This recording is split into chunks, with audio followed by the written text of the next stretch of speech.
Rosie, you know I love making pasta, and I'm going to make a different type of pasta. I'm going to add some flour, and this isn't just regular flour. This is tipo00. It's a pasta flour. It's a lot stronger, has more protein in it, and super fine, so it makes a really, really nice pasta dough. And it makes a difference, doesn't it? It does, it does. It is well worth it. Yeah. Now, I'll put a pinch of salt in there just to make everything tasty, and I'm going to add 120 mils of milk. And I've got a little measuring jug because when you're making pasta, you need to get it right. Pour it into the bowl. Now, Rosie, I'll get you to crack that egg there and pop it into the middle there. And there's also some Parmesan cheese. If you can grate that Parmesan cheese, and while you're grating that, I'll just, with a fork, beat up that egg and milk together. Now, normally when you make a pasta, you use egg or you use water, but milk is a great alternative. It gives it a lovely, rich creaminess, and it makes it delicious. It's something worth trying. The cheese will make it even more delicious, and you mix it around till it all becomes a nice, soft dough. I'll just take the last bit off the fork there, and then I grab it with my hands and squeeze it together. Now, a little tip is to have some flour over there on the side there, just in case, and I use that for dusting. So what I'll do is tip that onto there like that. Hand that to you, Rosie. Grab some of that, give it a bit of a sprinkle, and for about 30 seconds, I'll just knead it on the board here so it comes together. How easy is that? It must get trickier. There's nothing tricky about pasta. You just bring it together, give it a little bit of a knead like this, and just sort of think like you're a nonna in Italy somewhere, and that's all you need to do, and you get a lovely pasta. That looks great. Have a little push of that one, Rosie. It's nice and soft. Bounces back. Exactly. Normally I would let this rest for about half an hour or so, or maybe an hour or so, but I'm going to show you how easy it is. With my rolling pin like this, you thought you were in trouble, didn't you? Crikey. I'm just going to roll it straight out. Give it a bit of a push, and then with some flour, give it a bit of a dust like that, both sides, and that'll stop it from sticking. Takes a couple of minutes, but we do it nice and slowly like this. Would you like to have a go of it? Yes, please. Off you go. Oh, I Give it a thought push. you'd never ask. Now, this is the thing. It's so easy to do. It's just like the ab roller in the gym, isn't it, really? It is, it is. It's almost like doing an exercise. And when you get to that stage there, turn it around.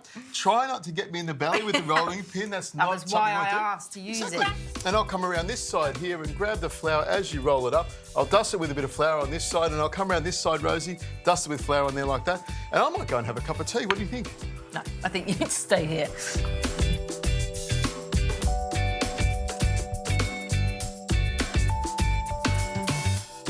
Pretty simple, isn't it? Yeah, it's great. Brilliant. And a workout. Exactly. And the thing about it is you don't have to rest it. You know, I go straight into it and roll it up. So it's a really, really soft dough. Cut it down the middle like this. Flop it over like that. And you can see that side needs a little dust of flour. Cut it like that. Pop that on the top. And then you just cut it. Now, if you like it really thin, you can cut it really thin, but I'm probably cutting it about 1/2 centimetre. I've got a plate in front of me, Rosie. If you can grab that plate there and sprinkle a good amount of flour on it. Now, this amount of pasta will be enough for about 4 to 5 people. I reckon that's about enough, and I'll grab this. Pop it on there like that, and it is lovely and soft. Now, I've got some little pieces there. I never waste any fresh pasta. Onto the tray it goes. Now, I'll pop this over the side here. I'll go have a cup of tea. You can clean this up, and I reckon we'll get to it. What do you think? I'll give you a hand.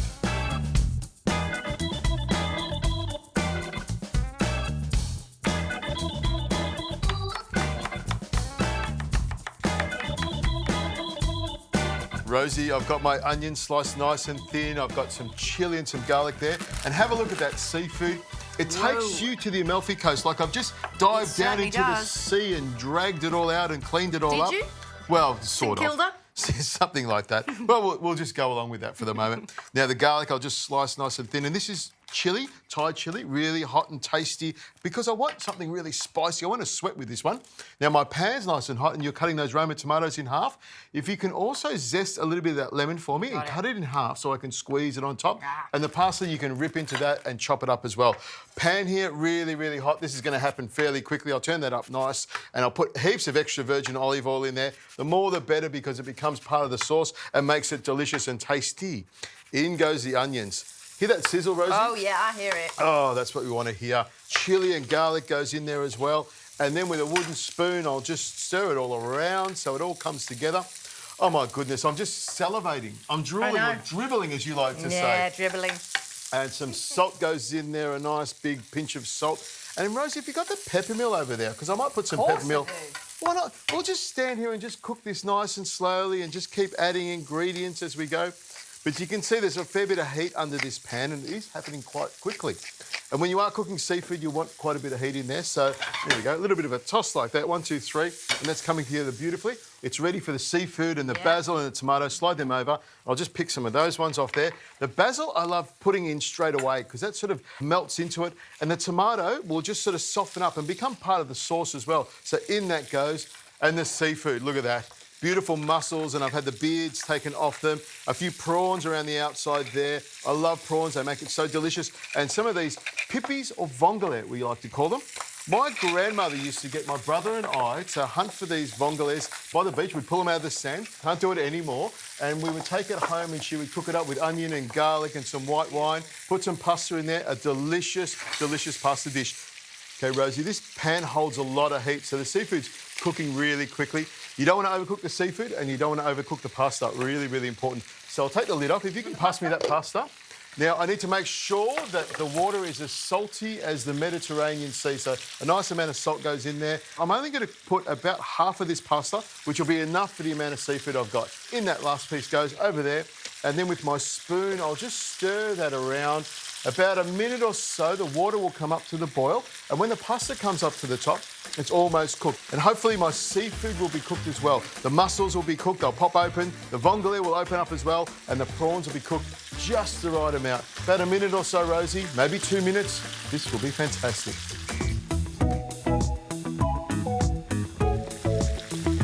Okay, Rosie, grab the parsley and throw it straight on top of the seafood. And I'll just very carefully take out all the pasta, throw it on top there. It smells fantastic, doesn't it? Oh, it really does. It smells insane. And it looks good. And you can cut this pasta any way you like it, but it looks really nice and creamy, doesn't it? It does. I like the shorter as well. It's nice. It's bite-sized. Now, if you want, you can also add a little bit of white wine, pop it in the side there. A little bit of salt goes on there, and a little bit of pepper as well to make it even more delicious. And I'll just toss that off. Stand back. Oh, look at that. What do you think? That is as beautiful as the Amalfi Coast actually is. It's like, I can imagine you just capri, your little fedora on. I would end up being in a kitchen somewhere cooking for all the people that come along because I couldn't help myself with all these lovely ingredients. I'll just turn that off, and then all I need to do is squeeze some lemon juice over the top there like that. Does that look fantastic? That really does. And what I love about Italian food is it's barely over 5 ingredients most of the time, and it's simple, good, fresh food, local, seasonal, fantastic. It's all about fresh seafood, fresh pasta and fresh flavour. It comes together beautifully. This is a mussel. That is really, really good, Rosie. You know, sometimes I'm really glad you don't eat fish.